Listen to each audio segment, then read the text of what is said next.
is through my poetry that I honor my ancestors.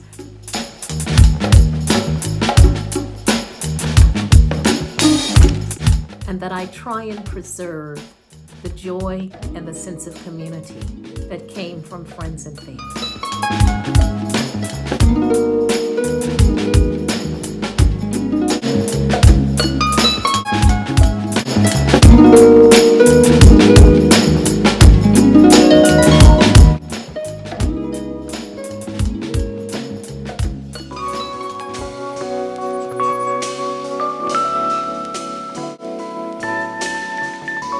This is called Pearl's Song.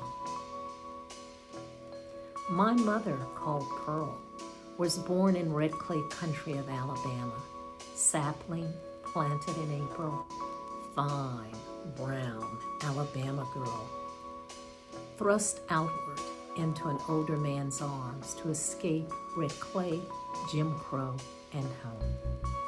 2. She is a good singer, this woman. Men have known her as she leaned against Chicago doorways, swaying to the rhythms of day. They touched her hands, bronzed her face, and planted seeds inside her. 4 times she bent to drop shoots. Twice boys, twice girls, fine, brown Alabama girls. No one watched her ooze each child out, knifing the hospital in 2 octaves. 3. Bronze cast figurine, she chiseled it till often I woke her song in my throat. Now it settles against the windows, dusting the curtains. Lately,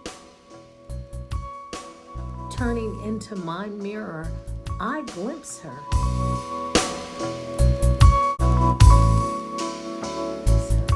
Inside my face, her dark eyes shut away, her gray hair hidden in my own, standing over my stove, or seeing myself in the windows of this wallpaper. I hear her song, see it dancing in the wild sunlight.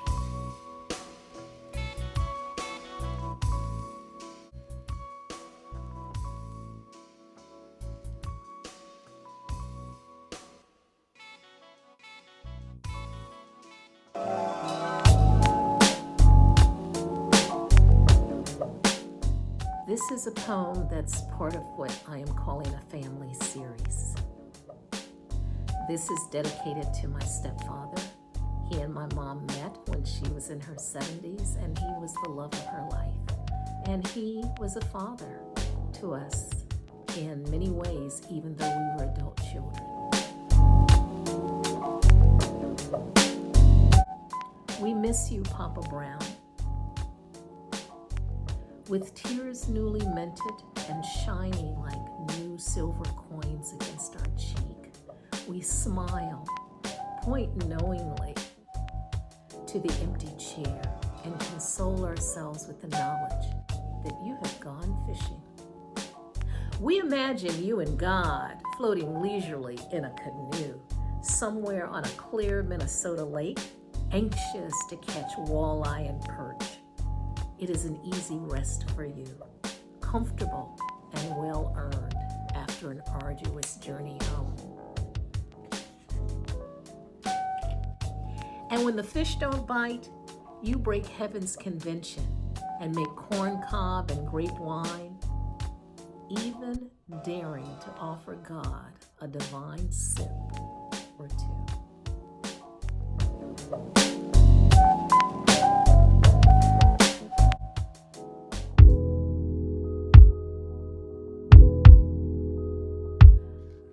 Over the past several months, this pandemic has caused many of us to lose relatives and friends, to in some ways be in isolation. And one of the things that happens, particularly for the elderly, is that they lose their memory. And so this poem was written at a time when my mother's dementia had set in. and it's called Tu recuerdes, which is Spanish for you remember, for Mom. Where are we, she asked with anxious uncertainty, for the 100th time in the last few minutes. My sister and I respond in steady unison, you remember. But she does not. Her thoughts on this journey scatter like pollen, dust, adrift in the wind. Her memories are beautiful for a brief, infinitesimal second. Then they flutter away, elusive butterflies. Elusive butterflies, beautiful still. Tu recuerdas? We want her back.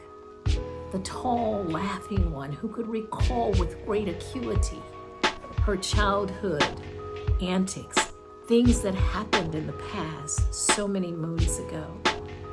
We want her back.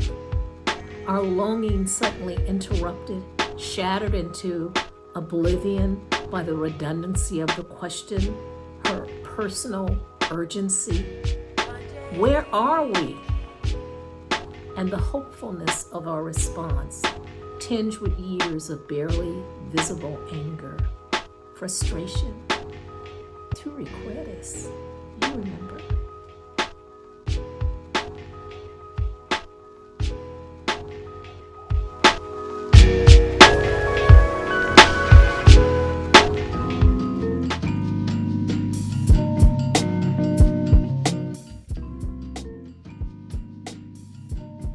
And of course, poets must always speak of love. We can't help ourselves. The end of a blue moon season. Today, dreams are shrouded. My heart hangs heavy like the gray mist that grieves over the sea at dawn.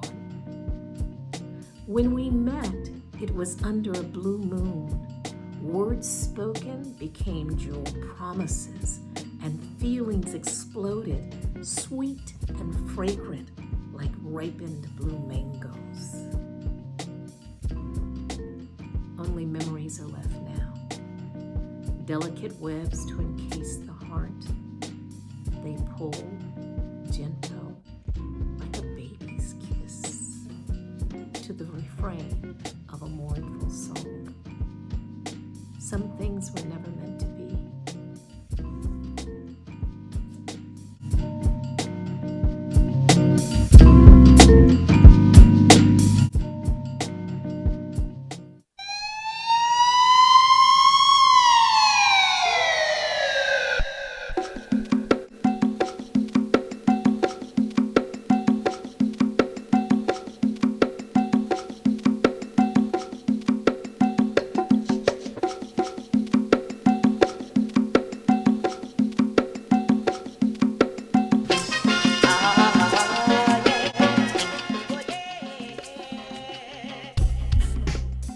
Once we tasted freedom.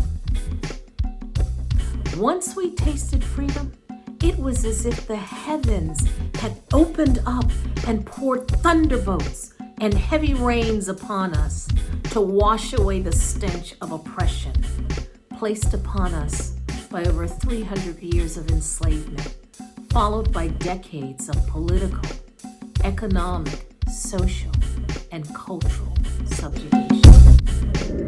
Once we tasted freedom, those before years became our tattoos of resilience, and we honor our dead, known and unknown, those who died during enslavement, those who were raped and lynched, those who were hung and shot for daring to plot rebellion, those who escaped and committed suicide rather than be recaptured. Once we tasted freedom, naively we thought the amendments and legislation would rectify the wrongdoing, bring a peace upon this nation, eradicate the savage hatred of white supremacy, and finally allow us to embrace our birthright, a full citizenship, a birthright we had little choice in creating as descendants of a once enslaved people.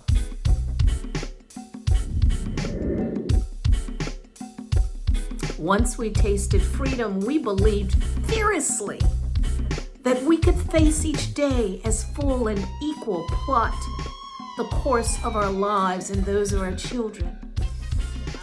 But we were mistaken. Once we tasted freedom, we came to see that the struggle for full equality has just begun. Racism, racist ideology, implicit and explicit bias runs rampant. Instead of overseers, we must fear the police.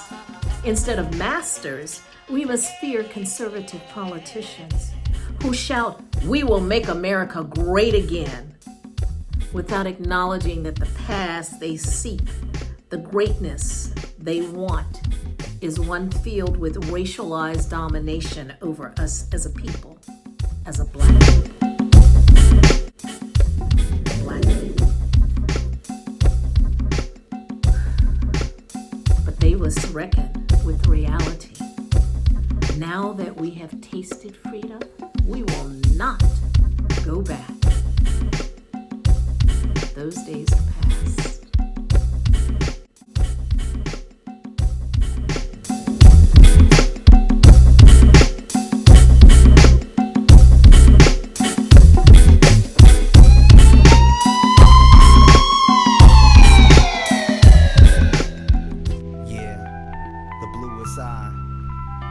Each night, Pecola prayed for blue eyes.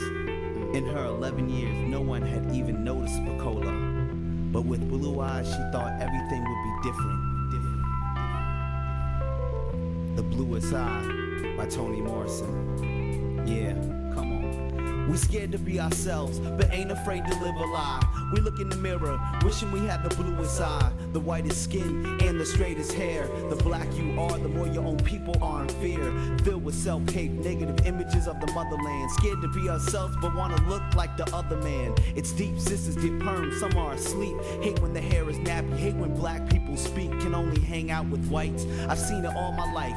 Identity is lost, but they thinking they all right until they confronted with racism. Then they realize that all this time they've been living a lie, the bluest eye. But it ain't our fault. When we are young, we are taught that black is ugly and white is beautiful. And these thoughts causes the black mind to be at his funeral, mentally dead. If only I had blue eyes, that's what Pecola said. Life is an illusion. We all wear the mask deep down inside, so we won't expose our truest lie. Cause underneath it, we scared to be ourselves, black with pride. We'd rather have the bluest eye. Life is an illusion. We all wear the mask deep down inside, so we won't expose our truest lie. Cause underneath it, we scared to be ourselves, black with pride. We'd rather have the bluest eye. Diva wants to know who will love black women. But who will love black women? This is a critical question today because we as black women receive so many messages that we are not worthy, not worth sacrificing for, and then we see black men risk their lives, go overboard for non-black women. So tell me, who will love black women? Just wondering. If you're pro-black, I don't know what else to be. See, I love our culture. Toni Morrison described us when she wrote about Pecola. The Black Star touched on it in Thieves in the Night. But fantasy it is, trying to hide away from life. Life is an illusion. We all wear the mask deep down inside, so we won't expose our truest lie. Cause underneath it, we scared to be ourselves, black with pride. We'd rather have the bluest eye.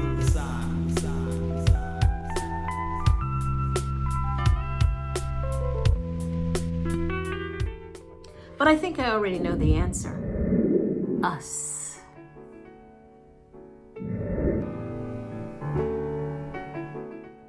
We will love ourselves and each other. Who will love the black woman in all her fierceness as she cradles the lifeless bodies of her black sons after a police encounter? So shades of blackness, move on even higher. Walking like the sun loops. We people be dying for that loop. Move on even higher. The blackness we be about. All soul shades of blackness. walking like the sun. As she watches another brother imprisoned, as she reads about another weekend killing of brother-on-brother violence. Walking like the sun. If racism is not innate but learned, then why haven't black men changed? Are they also motivated by male privilege, legacies of misogyny and patriarchy that they witnessed while enslaved? Do they believe freedom is the appropriation of white male privilege to exercise over black women? Or is it deeper than that? Is the dislike and the disdain for us as black women a byproduct of slavery-induced trauma? We do not have a word for internalized self-hatred. We do not have a word for discarding women who look like the ones that birth you. We have a word for every other kind of ism except the ism of self-hatred and the ism of hatred directed at black women. There are some exceptions, and we say, bless you. Who will love black women? Us. We will love ourselves and each other. And we will love you too, my black brother. My black brother, my black husband, my black son, the bluest eye. Life is an illusion. We all wear the mask my deep down black inside. partner, my anonymous black men walking the streets or working beside us. This goes out to my own We will kind. not What can't we abandon see? you. We so blind. The Black is beautiful. women Africa will is a love gold black mine filled with women. rich history, empires, the And first black men, civilizations, too. the first explorers studied the sun, star constellations. Yet when we were stolen from our land, brought to this nation, we are taught to hate ourselves, self-discrimination. So what do you really mean when you say they so ghetto? Are you making mockery of the people because they're not on your level? Or when people say I have good hair, I give them a lecture, because what they really mean is good because I have European texture. Our hair is naturally nappy, son. What's wrong with that? It seems to be more of a problem if you're pro-black. I don't know what else to be. See, I love our culture. Toni Morrison described us when she wrote about Piccola.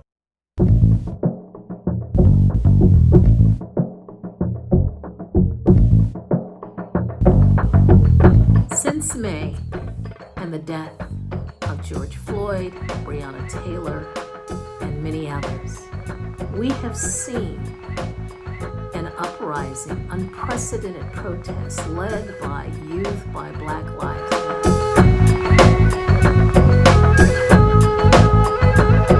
But also supported by elders like myself and people like the late John Lewis, who inspired us. You call us, my tribute to John Lewis. Wade in the water, wade in the water, children, wade in the water. God's gonna trouble the water. Who will trouble the waters now? Who will uphold the moral arc of the universe? Who will swing it towards justice in our political environment? Who will speak truth to power, truth to justice? Your accent dripping with the thickness of southern molasses, the platelets of black blood clotting in southern cotton fields. On the bridge of Alabama. Black sweat and blood pooling in the rice paddies of South Carolina, inside the urban factories of northern cities, and on the streets of St. Louis and Tulsa that once witnessed black pogroms. And most recently, in the burning streets of Minneapolis, where black people and others protest police brutality. Who will remind us that the very same police violence which fractured your skull, those separated by generations and time, is the same historic and ever-present white supremacist police action that asphyxiated George Floyd knee on neck.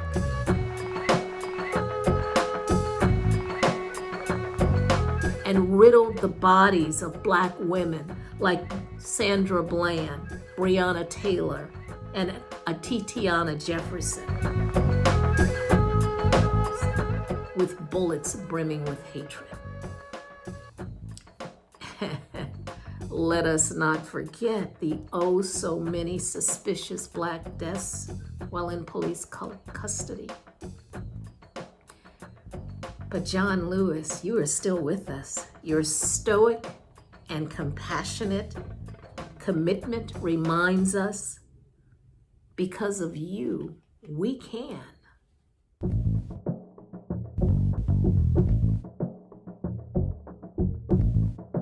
And therefore, we hear your voice. It whispers in the wind when we march. We hear you when we protest injustice wherever it rears its ugly head. We hear you every time we cast a ballot to vote. And we must hear you scolding and scornful, rebuking us, troubling our conscience if we do not vote, if we follow the complacent road of inaction, if we allow ourselves to be complicit in racial hatred and anti-Blackness, if we are complicit in tolerating oppression of anyone, anywhere, for or of any kind of ism. Your body is still now. True. Death is your final sanctuary.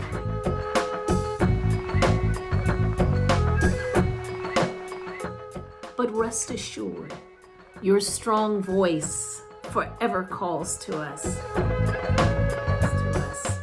From the past, from the grave, from your deeds and words, from the political positions you took, popular and unpopular, yet always guided by righteous principles. Your voice resounds. It calls to us whenever we need inspiration. It reminds us that change is possible and real democracy is within our grasp. We must reach higher like you. Always, always towards the stars.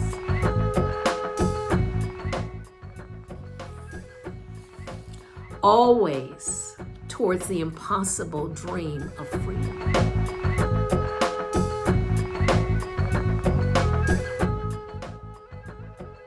We come from a people who could fly.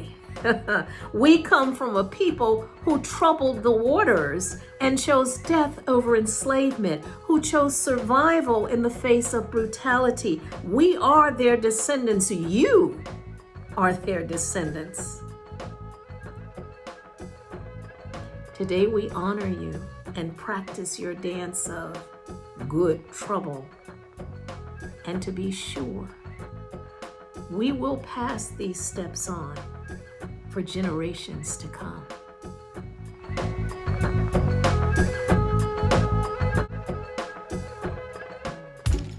Poetic Interludes is a joint family production by Dr. Irma McClaurin in collaboration with her son, Antonio Elevation Allen. All poetry is original and written and read by Dr. McClaurin, while the accompanying rap and beats are written and produced by Antonio Elevation Allen. Contact for Dr. McClaurin is irmamcclaurin.com or on Twitter as @McClaurinTweets, and contact Antonio at elevationmusic8@gmail.com or Bronze Titan on Instagram.